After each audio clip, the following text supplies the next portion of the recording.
Bonjour Eric et bonjour à tous les auditeurs de Taxi FM. Merci d'être avec nous ce matin. Merci pour l'invitation. Idelphonse Apaki, le patron du site la gazette du Togo.com. Bonjour Idelphonse. Bonjour Eric et bonjour à tous les auditeurs. Bonjour Marc Aboflan. Bonjour Eric, bonjour à Taxi FM. Je rappelle que vous êtes le patron du site internet eliteafrique.com. J'ai même pour lui gère jalousement la presse Togo Réveil. Alors la nouvelle est tombée hier, malheureusement pour le Togo et pour les forces armées togolaises, puisque un de nos militants en mission pour l'ONU au Mali a été tué hier. Son convoi tombé sur une mine et malheureusement il est décédé de suite de sa blessure. Il n'y a pas que lui, il y a aussi un Français qui est décédé. Et ça fait quand même beaucoup pour le contingent togolais au Mali finalement, Germain. Oui, ça fait beaucoup, malheureusement. Alors, il y a quelques années, quand on parle des casques bleus tués, et on ne semblait pas être touché. On savait que c'était des soldats de l'ONU, mais ça ne concernait pas beaucoup le Togo, alors que le Togo est sur plusieurs théâtres. Donc, où les opérations de l'ONU sont menées. Mais malheureusement, et dans le cas spécifique du Mali, le Togo a perdu beaucoup d'hommes.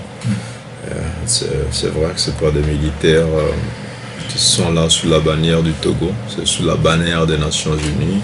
Le Togo fait partie donc de ces pays-là qui sont sollicités, qui fournissent donc des hommes pour maintenir la paix plutôt dans ce pays en difficulté. Et donc c'est un autre Togolais qui tombe après ceux qui le pays a rendu hommage et dont les dépouilles ont été rapatriées.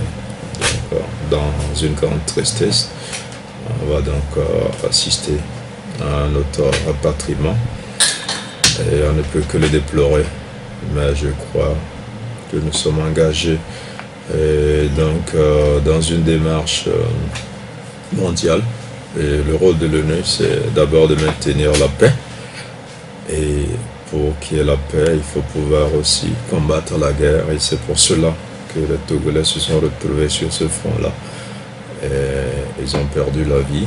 On ne souhaite pas d'aller à une telle mission et de ne pas pouvoir revenir, mais malheureusement, donc c'est le cas. Je crois que on ne peut que dire notre compassion à la famille du défunt, ainsi qu'à tous les Togolais qui, de plus en plus maintenant, perdent leur vie dans le cadre de ces missions de l'ONU. Alors la question revient sur le tapis. Est-ce qu'il ne faut pas repenser le fait d'envoyer des missions sur des théâtres, des endroits qui en réalité ne nous concernent en rien? Idelphonse. Je voudrais, à l'entame de cette émission, en répondant à ta question, m'incliner devant la mémoire de ce citoyen togolais qui a accepté aller prester, faire sa mission de paix dans un pays où il règne la guerre. Je voudrais présenter mes condoléances à la famille des forces armées togolaises. En revenant maintenant sur ta question, dire que il pourrait nous arriver aussi, ou il pourrait arriver un jour, ce n'est pas un souhait, que le Togo connaîtrait les mêmes situations, qu'on demanderait aux autres pays de venir porter main forte au FAT. En somme, je ne trouve pas de reproche à faire si la mission première d'un élément des FAT est de protéger l'intégrité territoriale nationale, de le voir en dehors de l'État togolais aller remplir les mêmes missions à l'étranger. Mais ce qui me dérange un tout petit peu, c'est que est-ce que véritablement on a le nombre réel de contingents, togolais, de soldats togolais qui sont qui tombent uniquement ou tous ceux qui sont à l'extérieur en mission? D'abord, tous ceux qui sont en mission à l'extérieur, est-ce qu'on a un nombre réel de ces hommes à trier pour qu'on fasse la part des choses chaque fois que l'un d'eux tombe? Et est-ce que réellement, c'est ceux qu'on a vus et que la presse internationale en parle qui sont véritablement tombés, ou bien il y en a encore qui tombent et dont on ne nous parle jamais? Donc vous savez que c'est impossible. Quand il y a un de nos soldats en mission qui tombe sur le champ de bataille, on ne peut pas le cacher. Peut-être qu'en interne, on peut tenter de cacher, mais puisque c'est la mission de l'ONU, on ne peut pas cacher. C'est ce que je dis. Je dis, est-ce que ça se fait comme ça? Est-ce que c'est vrai? Est-ce qu'il y en a qui en tombent dont on n'en parle pas? Si tel est le cas, il faut qu'on soit au courant de tout ce qui se passe réellement, ponctuellement et à temps. Quel commentaire faites-vous quand même de ce nouveau drame qui frappe le Togo entier, pas que les forces armées togolaises, parce que c'est un de nos fils qui est allé combattre, enfin pas pour combattre, mais qui est allé pour faire régner la paix au Mali? Mais avant de réagir, j'aimerais avoir d'abord une pensée pieuse pour le disparu, mais aussi une pensée pour sa famille et pour tous ces Togolais-là qui sont morts armes à la main parce qu'ils voulaient justement soit défendre la patrie, soit défendre la paix dans le monde.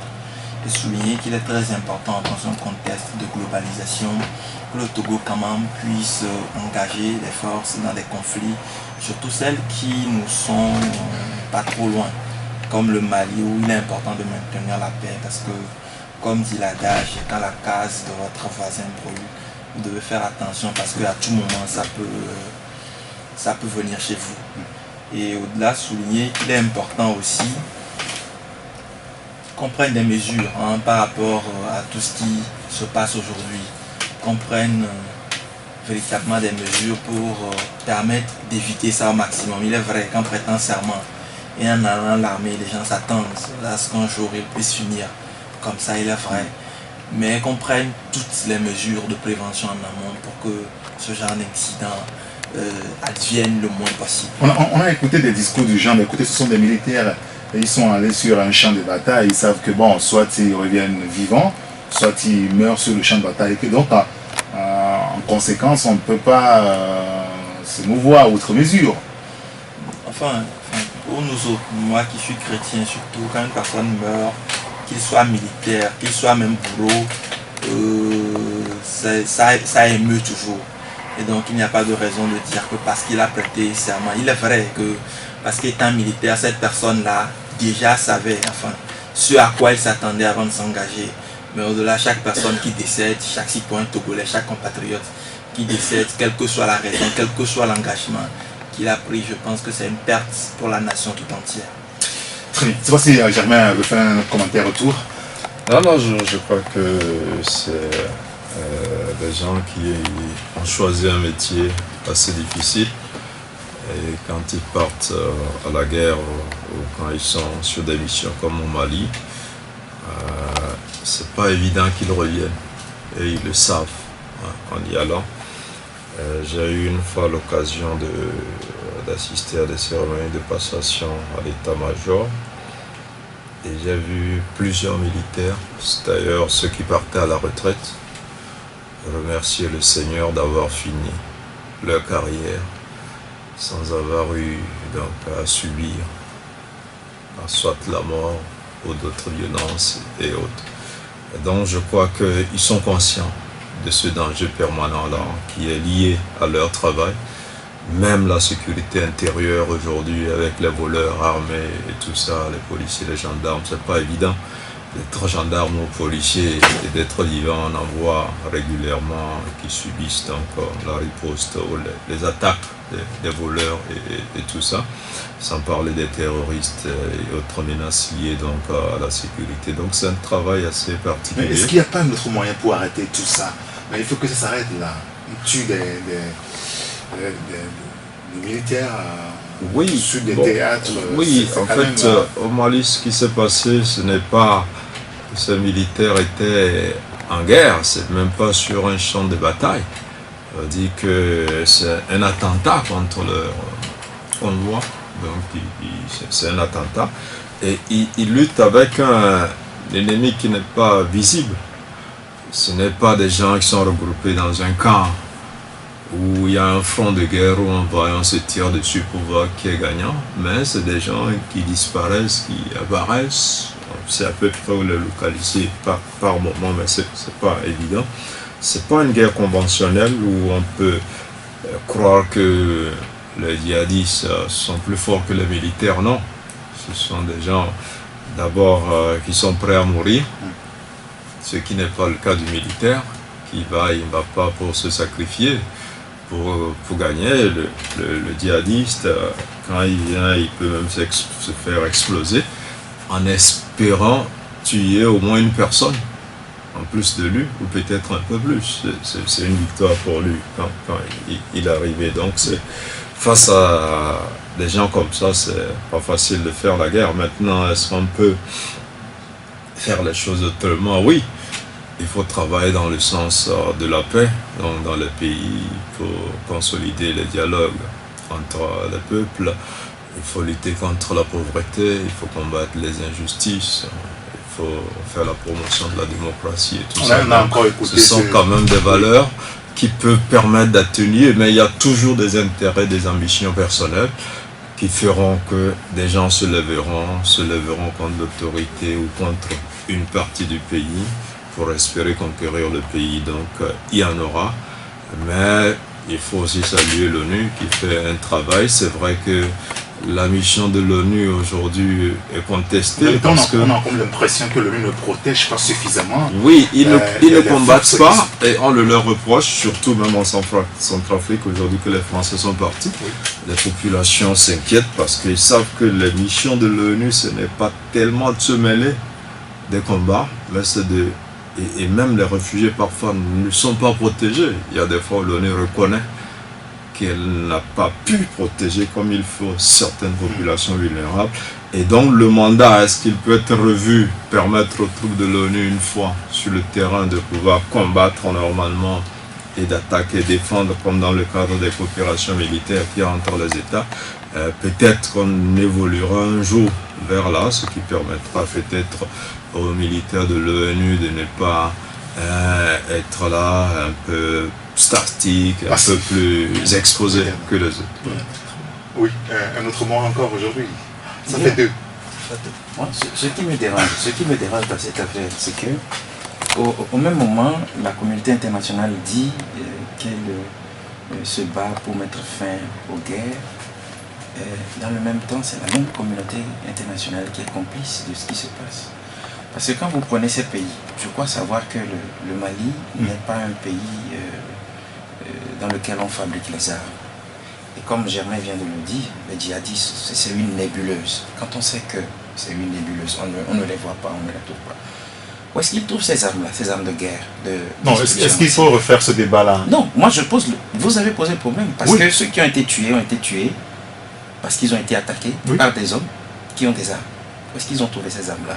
Si la communauté internationale, à plus forte raison, l'ONU, dit qu'elle a tous les moyens, parce que l'ONU doit avoir tous les moyens avant de faire face à ce genre de situation. Mais comment se fait-il que les armes pilulent encore? Comment se fait-il que ceux-là qui sont maintenant les auteurs de ces situations de désolation ont encore ces armes de destruction massive? Où est-ce qu'on les trouve? C'est la grande question. Le jour où on mettra fin à ce genre de trafic, on mettra la main sur ceux-là qui essaient de faire passer les armes à ces nébuleuses et qui sèment la désolation en Afrique, on mettra fin aux guerres. Peut-être qu'il y a un deuxième qui a succombé à sa blessure. Oui, un second mort, c'est le major Assabo. Enfin, ce sont les informations qui viennent de me parvenir. Le major Assabo qui était grièvement blessé après l'attentat hier, qui a rendu l'âme hier nuit aussi. Donc, ça fait une perte de plus pour le Togo. Mais pour revenir un peu au débat qu'opposait mon confrère Ildefonse, je pense qu'il est important aussi de revenir sur ce débat-là autour des armes qui aujourd'hui permettent à cette nébuleuse-là, que ce soit même Boko Haram, à ces différentes nébuleuses, que ce soit Boko Haram au Nigeria, mais aussi que ce soit ces différents groupes djihadistes au Mali, de pouvoir maintenir une certaine pression aujourd'hui. Nous devons savoir qu'avec la Libye, N'oubliez pas que c'est cette même communauté internationale qui a contribué au déclin de la Libye. Et avec ce déclin de la Libye, là, il y a eu beaucoup d'armes qui sont entrées en circulation, des armes qui sont venues même jusqu'à chez nous, ici au Togo. Et après ce déclin-là, vous savez, aujourd'hui, on impose des embargos d'armes à des pays tout entiers. Comment se fait-il qu'à une nébuleuse? Parce qu'à un moment donné ou à un autre, l'arme, ça s'achète quelque part, ça se transporte. Et on ne peut pas dire qu'il y a Il y a des munitions. Voilà, et Ça il y a des finit, il faut en acheter. Voilà, et on ne peut pas dire qu'il y a des gens qui ne sont pas conscients. J'ai l'impression aujourd'hui que il y a des gens qui, c'est vrai, dont le discours officiel, c'est qu'il faut arrêter ça, qu'il faut que les États mettent les moyens pour qu'on puisse empêcher ça. Mais en réalité, le rôle officieux qu'ils jouent dans le fait que cette guerre perdure est dangereux, est pernicieux pour tous. Parce que c'est finalement ces mêmes personnes-là qui s'enrichissent sur le fait que ces nébuleuses puissent prospérer, parce que ça crée un chaos même dans les pays dans lesquels ces nébuleuses-là opèrent. Et finalement, ce sont eux les grands gagnants. Regardez par exemple avec le nord du Nigeria, tout ce qu'ils ont fait et tout. Le nord du Niger, non, le nord du Niger plutôt. Avec toutes ces nébuleuses-là aujourd'hui qui menacent le pouvoir de Niamey. Malgré qu'il y ait ces groupes nébuleuses, il y a un groupe français comme Areva par exemple qui continue toujours à exporter son uranium. Il n'y a jamais eu de blocus sur l'uranium de Areva qui se fait dans le nord du Niger justement, alors qu'il y a des groupes armés là-bas qui menacent la quiétude du pouvoir de Niamey. Vous voyez en réalité que cette communauté internationale et surtout les 5 pays qui ont droit de veto au sein du Conseil de sécurité des Nations Unies jouent un double jeu. Parce que d'un côté, ils jouent le gendarme, ils veulent offrir la sécurité aux populations. En même temps, ils allument le feu. C'est eux qui nourrissent ces conflits-là en réalité. Très bien. Germain, non, je crois que c'est un débat beaucoup plus complexe que ça. On pourrait dire, bon, arrêter la circulation des armes et c'est fini. Bon. C'est pas sûr. Hein. Non, c'est pas sûr. En fait, c'est pas les Blancs qui viennent combattre les Africains, ce sont les Africains entre eux. Ouais, les Africains justement ne fabriquent pas les armes, c'est ça aussi. L'Africain prend l'arme que le Blanc lui a vendue, ou même offert, alors même dans un cas extrême lui a donné. On dit que c'est le Blanc qui donne le couteau au Noir pour tuer son frère. Mais c'est pas le Blanc qui tue le frère du Noir, c'est le Noir qui tue son frère. Il faut qu'on prenne conscience, c'est pas parce que les Blancs nous offrent des armes ou nous vendent des armes qu'on doit les utiliser contre nos frères. C'est pas les Blancs. Mais écoutez, Germain, plus excusez-moi, je vous arrête. Quand on est en conflit et qu'on vous donne des armes, c'est pour s'en servir. C'est pas le conflit, c'est vous qui créez le conflit parce que vous voulez le pouvoir. Tous ces conflits sont liés au pouvoir. Vous dites, avez parlé de la pauvreté et oui, tout ça. Oui, je dis, c'est pour ça que je dis, il vaut mieux combattre ces choses-là. Il faut qu'il y ait la démocratie, il faut qu'on développe le pays, il faut qu'il y ait plus de justice, il faut qu'il y ait plus de dialogue entre les peuples. Maintenant, les armes, en fait, l'arme en soi n'est pas mauvaise. Le débat aux États-Unis aujourd'hui, c'est quoi? Il faut arrêter de vendre des armes. D'autres disent, mais il faut que les citoyens aient le droit d'avoir une arme et de se défendre en cas d'attaque. Vous êtes de quel côté? Chacun a le droit aussi de se défendre. Malheureusement, l'utilisation qu'on en fait des armes est plus désastreuse que le côté qui est plus intéressant, qui est plus important. Mais c'est un peu ça le débat. Moi je pense, c'est vrai, on va dire les Blancs encouragent les guerres dans les pays pauvres pour venir reconstruire, piller nos richesses, tout ça. C'est vrai, c'est facile de nous dédouaner en disant que c'est le Blanc qui fait ça. Mais c'est nous-mêmes qui passons à l'acte. Au Nigeria, Boko Haram, c'est pas les Américains, c'est pas les Anglais ou les Français, c'est des Nigériens qui se disent victimes d'injustice ou qui, au nom d'une certaine idéologie religieuse, attaquent des Nigériens. Il parlait d'Areva tout à l'heure, il y a des employés qui sont enlevés de temps en temps, il y a même un Togolais qui avait même été enlevé. En temps, la France fait régulièrement des rançons à ces gens-là. Donc beaucoup de choses se passent. Mais je pense qu'il faut une conscience africaine pour qu'on se dise qu'on ne doit pas tuer nos propres frères. Il faut qu'on dialogue, il faut qu'on soit plus juste, il faut qu'on respecte les libertés, la démocratie, il faut combattre la pauvreté. On vous dira aujourd'hui c'est parce que les gens sont pauvres qui prennent les armes. Mais si tous les pauvres prenaient les armes, vous imaginez? C'est vrai que c'est facile de dire les gens sont pauvres, ils prennent les armes. Les gens sont victimes d'injustice, ils prennent les armes. Mais tous ceux qui sont au tribunal aujourd'hui, il faut des histoires de terrain, de plein de trucs. Si tous prennent les armes, vous imaginez? Donc ce n'est pas des... Pour moi, ce n'est pas des choses qui expliquent. Il faut qu'on revienne à nous-mêmes, qu'on prenne conscience qu'on a le devoir de construire et de rendre, d'épanouir nos sociétés et tout ça. C'est vrai, le blanc joue un rôle, mais il profite d'une certaine situation. Bien. C'est vrai que tout à l'heure, on va revenir sur la question des droits de l'homme et parler de... Le pays du Togo était à l'examen périodique universel il y a quelques jours à Genève. Et puis on va parler également de ces retraits en cascade au niveau de la CPI d'HB qui annonce leur intention de se retirer de la CPI. On va l'évoquer, mais on va faire un tour au Bénin où, je ne sais pas si on peut appeler un dénouement dans l'affaire de stupéfiants qui donc a vu à peu près Sébastien Javon dans la NAS. Heureusement qu'il s'en est sorti légèrement. Vous allez me dire, Marc, puisque vous avez fait un tour de côté de Cotonou, est-ce que la justice béninoise a fini par conclure qu'en réalité Sébastien Javon n'en est pour rien? En fait, on peut dire que c'est la première conclusion de la justice, mais il faut rappeler que l'affaire n'est pas encore jugée totalement et donc l'affaire est toujours en instruction et donc dans les prochains jours peut-être, si l'instruction peut avoir des rebondissements. Maintenant, il faut peut-être aussi être dans les secrets des dieux pour pouvoir analyser complètement ce qui s'est passé récemment, parce qu'on a vu aussi juste après, parce que beaucoup avaient pensé que c'était le complot politique, c'était le président qui voulait assassiner son faiseur de roi, mais on s'est rendu compte juste après donc sa libération, Patrice Talon et Sébastien Javon qui ont passé la nuit au palais présidentiel, qui ont fait des photos avec accolades au public et tout. Ça veut dire que j'ai l'impression aujourd'hui que le problème du Bénin est plus compliqué. Ah, soit si plus tard, je ne le souhaite pas, mais si plus tard Sébastien Javon est bien reconnu coupable dans cette affaire et que Patrice Talon a fait accolade machin, ça veut dire que le président de la République supporte des dealers. Non, non, enfin, pas du tout. Non, c'est juste une parenthèse, vous pouvez y aller. Oui, en fait, c'est une bonne parenthèse aussi, mais vous savez, c'est un bon débat et je pense que cette partie-là ou cet épisode-là de l'histoire béninoise nous permet d'apprécier aussi le niveau et le degré de leur démocratie aujourd'hui.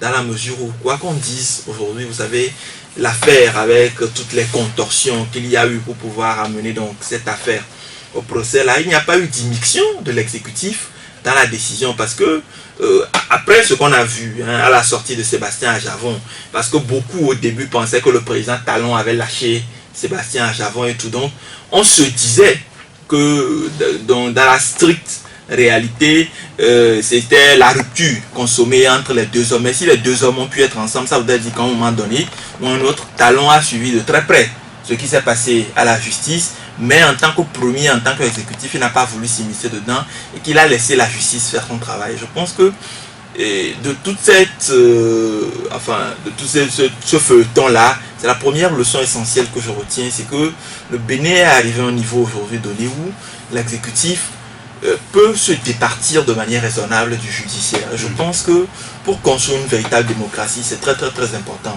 Maintenant, on suivra bien évidemment avec beaucoup d'attention le reste du développement, mais s'il s'avère que Sébastien Javon a réellement fait de la drogue, ce qui aujourd'hui est presque improbable à voir les premières preuves qu'on nous a présentées, il faut quand même que le judiciaire puisse avoir le courage de faire son travail jusqu'au bout et qu'on ne la quitte pas juste parce qu'il est milliardaire ou parce qu'il est le faiseur de roi dans la République du Bénin, mais qu'on la quitte parce que c'est un justiciable comme tous les autres, parce qu'il aura eu raison, parce qu'il serait innocent.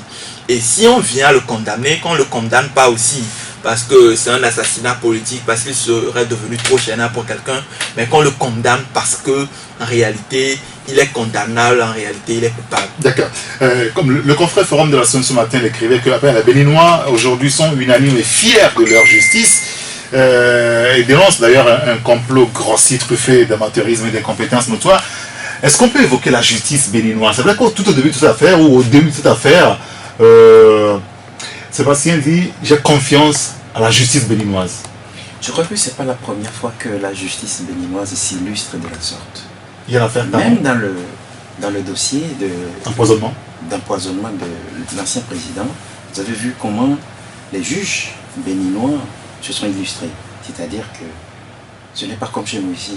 Le droit a été dit. Ah, non, attendez. Au Togo, le droit ne se dit pas. Je suis journaliste. Oui, non, je vous arrête pas. C'est-à-dire que, non, oui, je suis d'accord avec vous, mais c'est-à-dire que lorsque le juge prononce un verdict, quand ça vous agrée, le droit a été dit. Non. Quand ça vous agrée pas, non, le droit n'a pas été dit. C'est ça? Maintenant, partons sur quelques faits. Oui, allez-y. Bien, je prends juste 2 exemples. Lorsque, dans un État, on prend juste le règlement intérieur qui régit l'Assemblée nationale, oui, et qui dit qu'en aucun cas on ne peut jamais révoquer un député. On le révoque sans lui avoir levé l'immunité parlementaire. C'est une très grosse erreur qu'on commet. Ça a été fait au Togo. Et la justice a entériné. Premier exemple. Le deuxième exemple, c'est que par quelle alchimie, moi je ne sais pas, la Cour suprême a rendu une décision et on a refusé de mettre en exécution la décision. Je parle de l'affaire Bertin Abba. Oui. Ça, c'est la justice. Ça, c'est des erreurs commises par la justice togolaise. L'affaire Boudjona, on a eu une illustration où, dès les premières lueurs, on a dit que la procédure n'a pas été respectée. Dès les premiers moments, on a laissé faire. On a violé. Donc aujourd'hui, la justice béninoise, et maintenant, pour vous, elle est meilleure? Non, je ne dis pas que la justice béninoise est meilleure, mais je dis que la justice béninoise dit le droit. Et j'ai eu à me prononcer sur l'affaire Talon Boni, à l'époque où les magistrats ont reçu des pressions. Ils sont arrivés à le dire. Ils ont dit, non mais écoutez, lorsque vous nous présentez les faits et que nous nous sommes mis à faire des investigations, les faits tels que présentés pour qu'on accuse Talon n'étaient pas avérés. Et ils ont pris des décisions, malgré que certains parmi eux avaient été révoqués. Ceux qui ont pris ou ont repris le dossier ont dit le droit. Et c'est ce que je remarque. Quand l'affaire Sébastien a commencé, moi je ne comprenais rien du tout. J'étais de ceux-là qui disaient que c'était un coup politique monté contre Sébastien à Javon pour lui faire perdre un tout petit peu sa popularité, c'est-à-dire le présenter comme quelqu'un qui en réalité n'est pas blanc. Oui. On s'est rendu compte au fil des jours, avec des vidéos qui ont été postées sur des plateformes, que cette affaire-là, c'est un peu flou. Jusqu'à ce que la rue se mobilise et que finalement... La justice décide de le relaxer et la quitter, enfin de libérer. On attend de voir ce qui sera fait dans les jours à venir. Germain Poulet, oui, malheureusement, on a côté ici aussi. Non, mais quand j'écoute Delphonse, je souris beaucoup. Je ne sais pas s'il fait exprès. Aussi. Il est naïf, comment il a fait exprès? Oui, ou bien s'il est un peu naïf. Aujourd'hui, la justice, on parle de quoi? On n'a pas confiance à la justice. Ça vient de 2 camps. Il y a la pression politique, il y a la pression financière. Aujourd'hui, le juge, tu donnes l'argent, tu gagnes. Tu dis quoi? Au Togo ou au Bénin? Partout. Même aux États-Unis. Partout. Où le politique met la pression, tu gagnes. Il y a quelques juges qui ont le courage, parfois, ils ne sont pas très nombreux, de rendre le droit. Et dans le droit, il y a tout. Il y a toutes les dispositions qui permettent de justifier l'inculpation, la relaxe et tout ça. Il y a tout dedans. Maintenant, quand vous prenez des milliardaires comme Talon dans l'affaire d'empoisonnement, vous dites que Boni faisait pression, on a rendu le droit. Est-ce que vous savez combien Talon a donné pour qu'on rende ce droit? On parle d'argent. Talon, en ce moment, était plus puissant que la justice. Mais c'est l'homme le plus riche du Bénin. Oui. Donc, il est aussi puissant que le président. Plus puissant même que le président. Le président n'a qu'un pouvoir politique. lui, il est en réalité plus puissant que le président. Parce que c'est lui qui a même fait Yahi Boni. On le disait à l'époque, c'est lui qui a fait C'est le bras financer. financier. Voilà. Donc, ce n'est pas un petit justiciable comme le petit voleur de portable qui s'attend à une justice. Vous êtes devant des gens, il y a une pression politique, je ne la nie pas. Yahi Boni peut faire pression. Talon aussi peut faire pression financière. Donc, ne donnons pas l'impression que la justice a rendu le droit. Non. Même dans l'affaire à Javon, c'est la même chose. On parle de 18 kilos de cocaïne qui représente 9 milliards de francs CFA. C'est pas de petits sous. Et ces gens, on connaît leur poids financier au Bénin. Moi, j'ai suivi. L'affaire a connu un règlement politique, même pas judiciaire. Vous allez voir. Oui, vous allez voir des députés.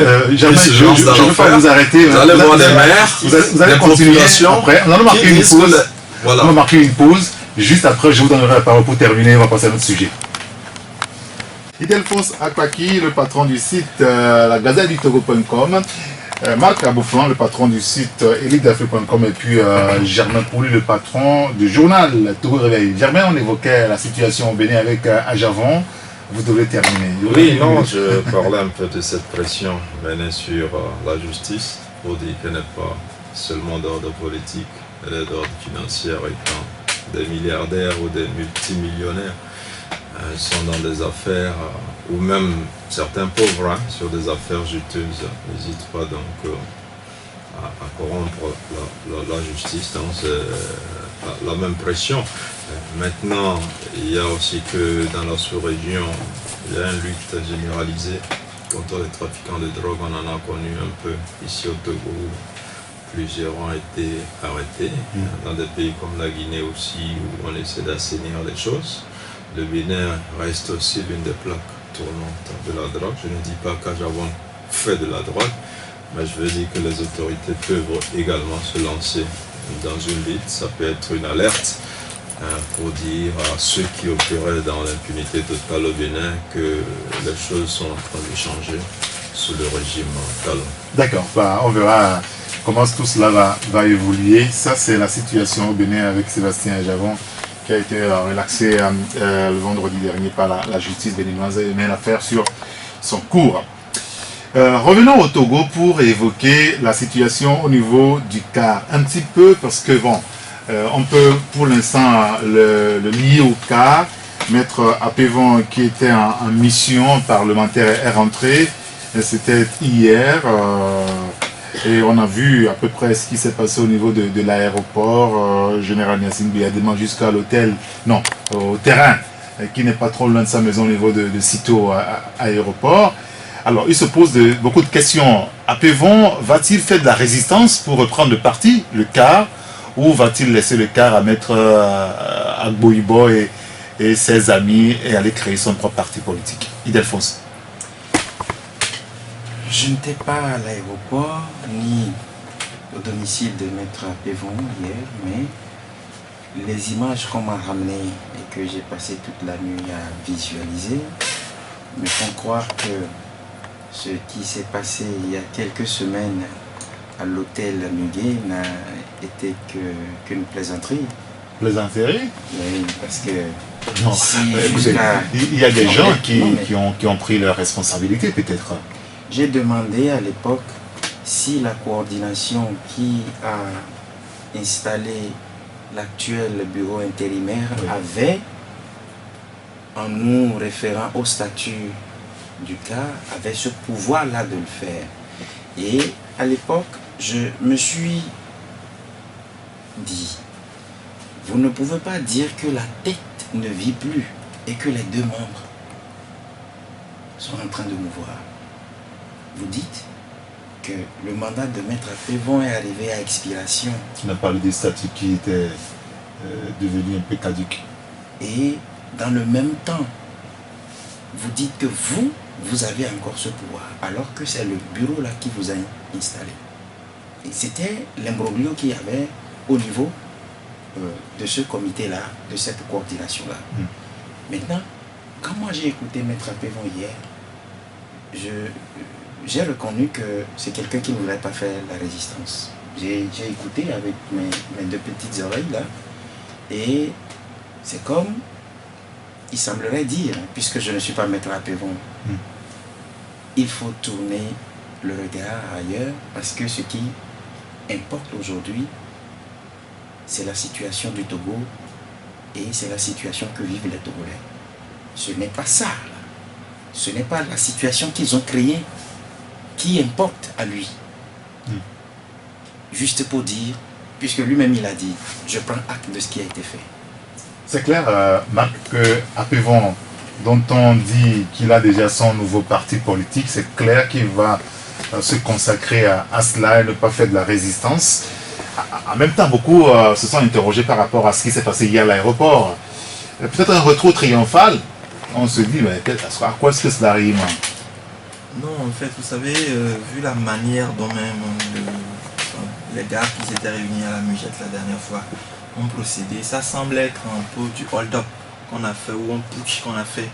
Et vous savez, généralement, quand vous êtes victime des choses de ce genre, vous prenez une certaine ascension dans l'opinion et les gens ont du coup une sympathie naturelle pour vous. Et je pense que... C'est ça qui s'est manifesté hier. Oui, et je pense que c'est ça qui s'est manifesté hier.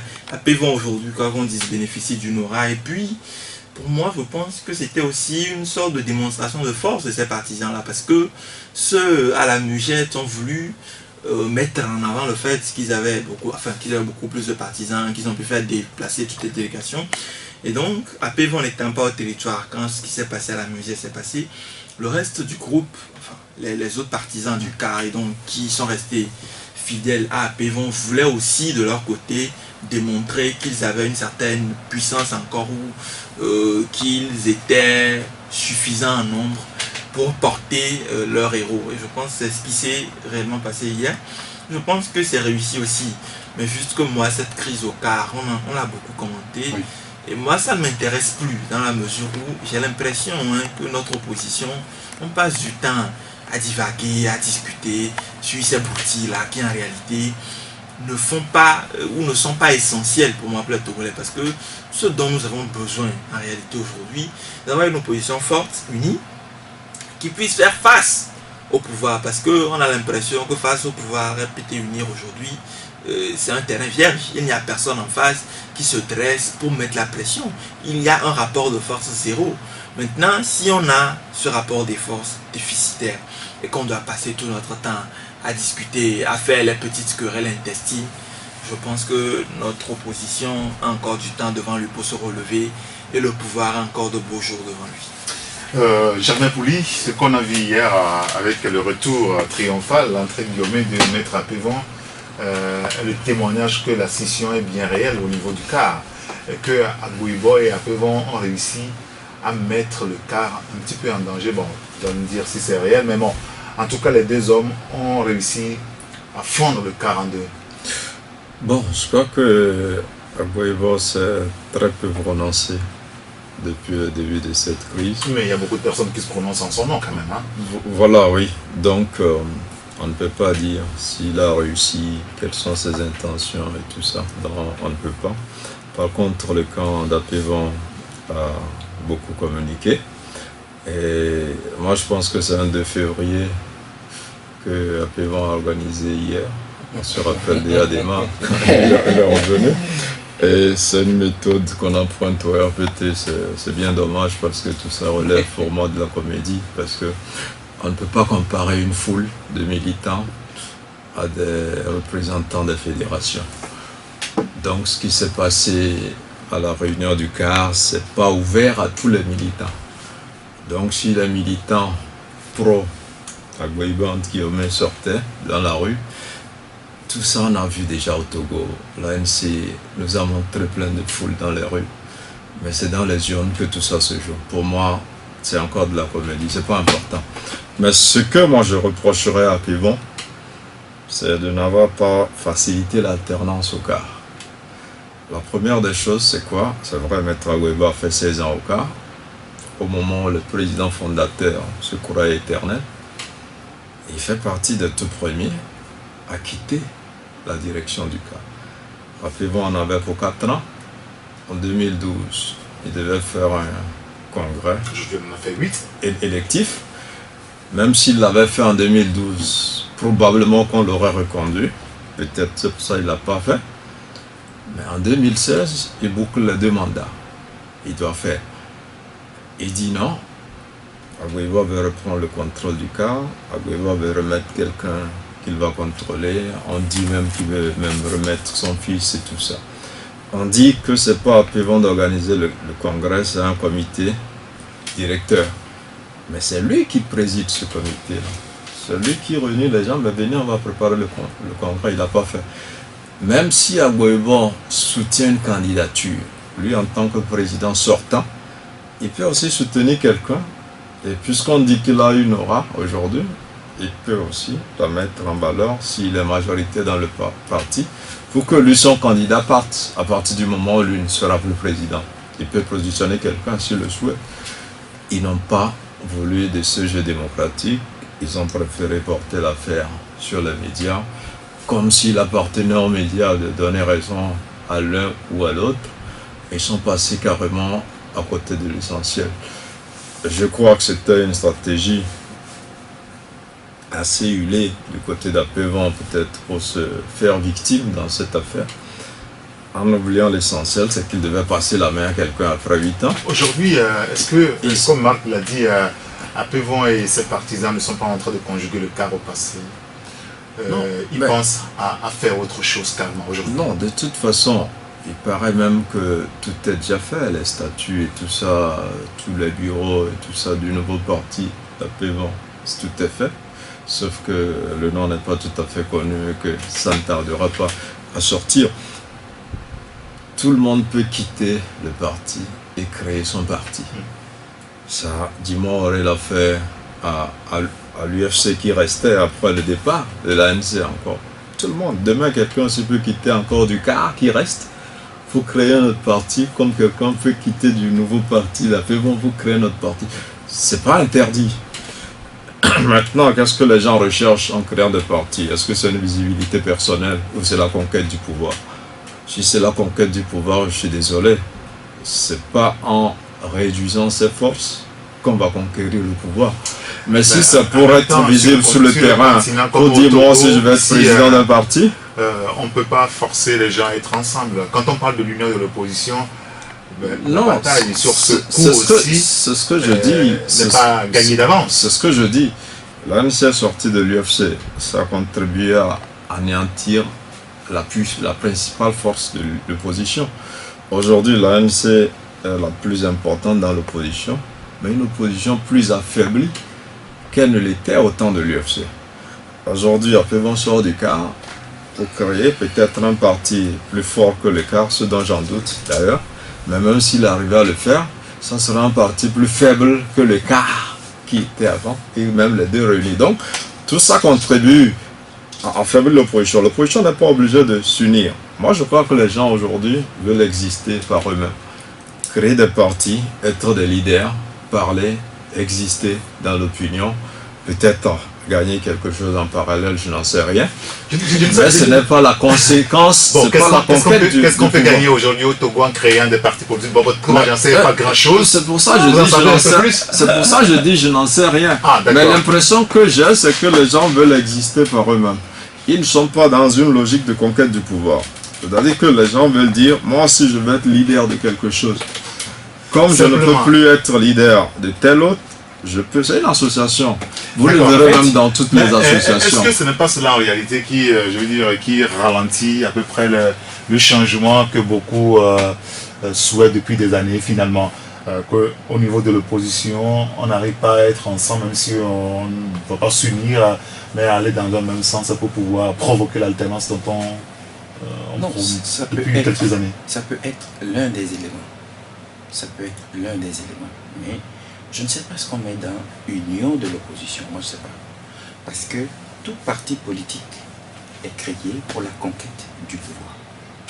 Et les partis politiques, tout parti politique a une ligne à suivre. Lorsque nous ne sommes pas ensemble dans la ligne de nos partis, on ne peut pas collaborer. Mais on peut mener des actions ensemble. Voilà pourquoi moi je demande à savoir qu'est-ce qu'on met dans l'union de l'opposition. Vous auriez aimé qu'on parle beaucoup plus de la collaboration entre les Non, mais partis. moi, je ne comprends pas. C'est pourquoi je donne ces explications-là. D'accord. Maintenant, mon ami, Mon cher ami, mon cher ami, voilà. mon très cher ami, Très cher surtout. Germain, que je n'avais plus vu, ça fait un bon moment parce que ça me plaît de discuter avec lui, en abordant le sujet du cas, a dit que Maître Apévon a beaucoup communiqué, ou bien les éléments de Maître Apévon ont beaucoup communiqué. Mais je voudrais faire cette remarque-là. La première correspondance qui a mis la presse au parfum même du débat de la crise au sein du CAR émanait de Maître Yovi Apévon. Le 26 avril, le 26 février cette correspondance 2016. à la presse. Je dis la toute première Oui, correspondance communiqué qu'on de a presse? exploitée. Non, la presse Non. en est saisie. Oui, Oui, justement. C'est ce que je dis, c'est quelqu'un qui a donné ça à la presse, c'est qui? Ouais, mais est-ce C'est que- pas est-ce- Abouibo qui a donné ça à Oui, la mais presse. est-ce que c'est important de chercher celui qui a Voilà. fait Non. sortir l'information à la On ne presse s'entend pas. Ça, c'est une lettre interne au parti. qui renseigne qu'il y a une crise au sein du Les parti? gens ont eu intérêt Non, à non, porter attendez. ça sur le... Une lettre qui renseigne quand même qu'il y a un problème au sein du parti. Ouais. D'accord? Oui. Après, c'est sorti dans la presse. Oui. Et Oui, qu'est-ce c'est que que- et c'est pas le confusion contenu possible Mais d'avoir ce là-dessus. qui donne l'impression que C'est c'est moi. la lettre qu'on a envoyée aux médias. Non. La lettre est une lettre Non, la interne. crise. Au fait, Maintenant, quelqu'un a nœud- voulu la publier Non. sur les médias, c'est un autre débat. Germain, C'est ce que je non, dis. Germain, Oui. le nœud de la crise, c'est quoi? C'est Maître Apévon lui-même qui révèle à l'opinion nationale que les gens, certains militants sont venus le voir. Bon, on va appeler revenir non, arrière par rapport à ceci. Et Je voulais qu'on avance dans ce dossier. je voudrais qu'il sache ça d'abord. l'opinion. Je voulais aussi Non, relever. non, s'il te plaît. Non, attendez. je voulais aussi qu'on relève. Pour rien du tout. Je relève encore d'autres choses. Je suis d'accord que vous dites que ce qui s'est passé hier, là, est une... Vous avez dit que... Une comédie, un Une cinéma. comédie. Non, c'est un retour triomphal à la 2 février. Non, je ne veux pas parler de ça. Laisse-moi tomber. Oui. Alors, une comédie. Mais je dis, hein, pour ce qui s'est passé à la Mugette, Oui, c'est ça. est-ce que, légalement parlant, lorsque vous voulez faire cela, le président serait là pour passer la main? Parce que vous avez dit tout à l'heure, en disant ça, est-ce qu'on Non, s'est mais rendu, non, on s'est rendu compte? ils sont en crise là. Non, je vais le répondre. Ils sont en crise.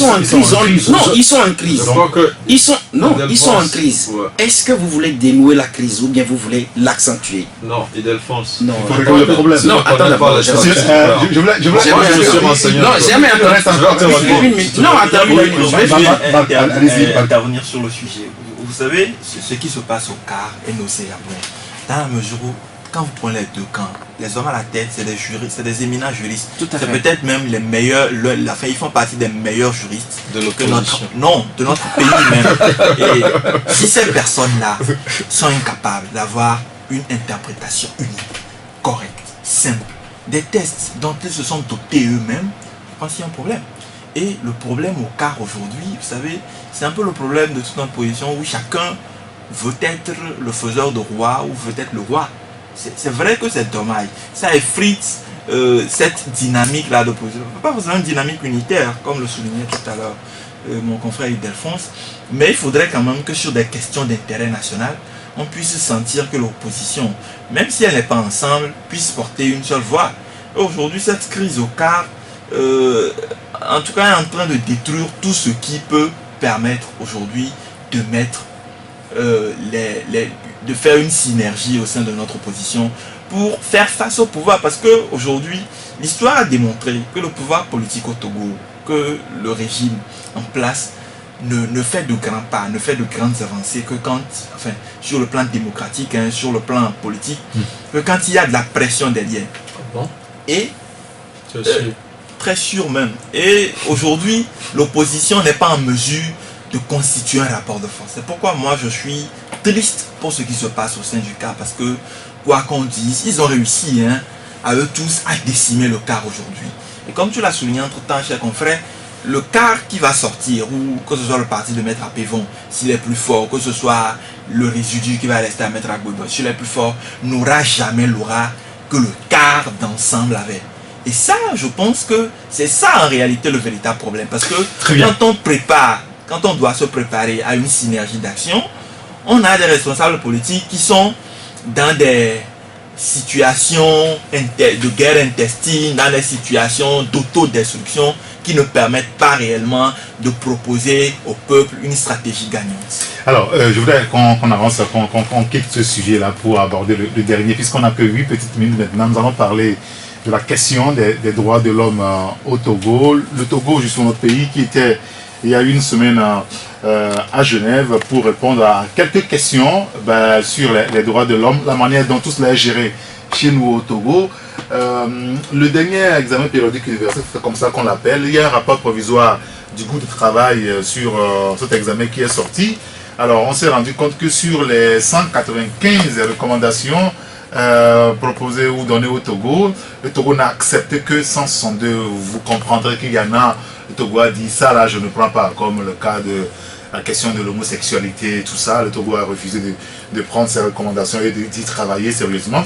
Alors, parallèlement à tout cela, beaucoup se posent la question, est-ce que, puisqu'on a dit que le Togo a réussi à son test, est-ce que le fait de respecter certaines recommandations de ce groupe de travail des Nations Unies fait de nous un pays démocratique? Est-ce qu'on peut mesurer les choses de cette façon? Non, je crois qu'il n'y a même pas de pays démocratique au monde. Il n'y en a pas? Mais la preuve, quand vous écoutez Donald Trump qui dit qu'il ne va pas accepter les résultats qui sortiront de l'élection de demain. Ça c'est Trump. Oui, Trump dit. Et les Américains disent qu'il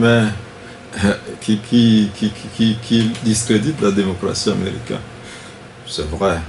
Il y en a, c'est la démocratie, tout comme la liberté d'expression, les droits de l'homme, tout ça, c'est des aspirations perpétuelles. Il faut aller vers l'idéal parce qu'il y aura toujours des niveaux qu'on ne peut pas atteindre, mais des niveaux qu'il faut faire l'effort d'atteindre pour être plus ou moins qualifié de démocratique. Quand on est démocratique, en réalité, dans le stand totalement strict, il n'y en a pas. Rien qu'à voir le taux d'électeurs qui vont, le taux d'abstention, tu verras que ce n'est pas démocratique. Ceux qui vont aux élections, donc vous verrez que ce n'est pas tout le peuple qui se prononce. Donc même la démocratie a des problèmes à ce niveau. Maintenant, le pays a fait un gros effort, c'est déjà de se pointer à l'EPU. Parce que ce n'est pas tous les pays au monde qui acceptent d'aller soumettre la situation des droits de l'homme, prendre des conseils, se faire examiner, on vous fait des remarques, on vous donne des conseils, on vous fait des recommandations. Ce n'est pas tous les pays, il y en a plein qui n'y vont pas. Donc un pays qui accepte d'y aller, c'est qu'il est soucieux de la promotion et de la protection des droits de l'homme.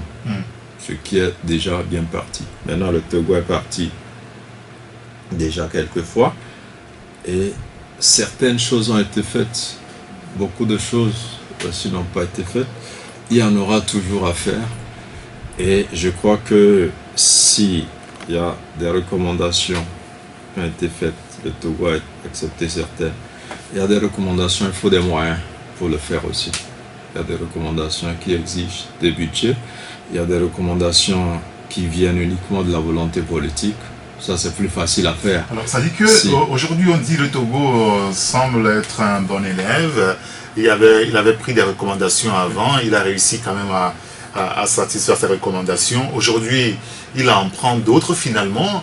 Est-ce qu'on n'est pas réfractaire finalement à bien faire les choses pour le respect des droits humains, Alphonse Sapaki?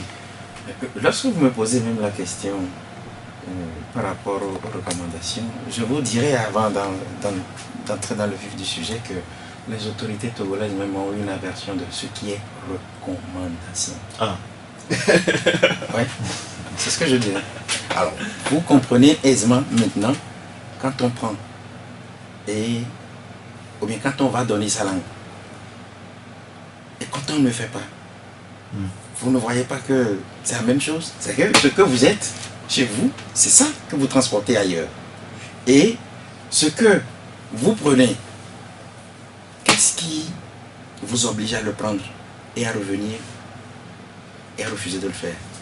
C'est la grande question. Je n'ai rien à ajouter, je n'ai rien à dire si c'est pour me prononcer sur ce que vous appelez encore recommandation Togo, parce que je l'ai dit déjà. Alors, c'est vrai que le confrère Liberté la semaine dernière disait que le Togo a pris des recommandations en attendant les prochaines violations des droits de l'homme. Je ne sais pas, c'est vrai qu'il y a des efforts entre-temps qui ont été soulevés par rapport. Vous savez, le Togo a quand même réussi à criminaliser la torture. Beaucoup de choses. Il n'y a pas que... Je donne juste un exemple. C'est un exemple majeur quand même de ces avancées démocratiques à peu près, si on peut l'appeler ici aussi. Mais aujourd'hui, est-ce que il faut être dubitatif par rapport à la prochaine étape?